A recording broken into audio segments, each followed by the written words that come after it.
Namhlanje uzolala ebusuku, ake uthathe lesi sikhathi uzame ukushintsha ingqondo yakho, indlela ocabanga ngayo, njengoba uzongena nje ebuthongweni. Le ndlela-ke izokusiza ukuthi ukwazi ukufaka izinto ezizokwenza ukuthi uma uvuka kusasa uvuke uwumuntu noko oshintshile. Ake senze-ke nazi iziqinisekiso zesiZulu.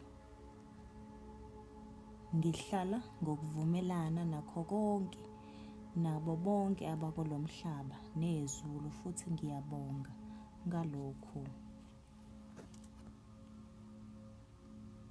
Ngikhombisa ukubonga ngakho konke okuhle empilweni yami. Usuku nosuku lulethe izimangaliso ezinhle. Ngikhokha izikweletu zami ngothando nangenjabulo, nazo zonke izivumelwano enginazo zezikweletu. Inala iyagobhoza ngokukhululeka kimi.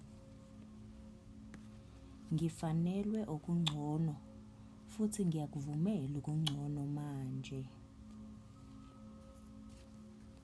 Ngikhulula konke obukuvimbelekile ngokwezimali empilweni yami. Manje ngiyakuvumela ukuthi kugobhoze ngentokozo.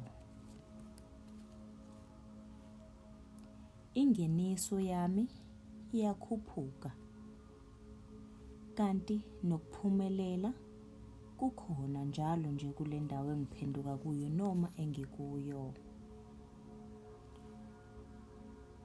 Okuhle kwami kuyo yonke indawo nakuwo wonke umuntu. Umthetho wokudonsa noma wokuzisa izinto empilweni yami uzisa noma uletha okuhle kodwa. Manje ngivulelekile ngokungenamkhawulo ukuletha umnotho okhona kuyo yonke indawo.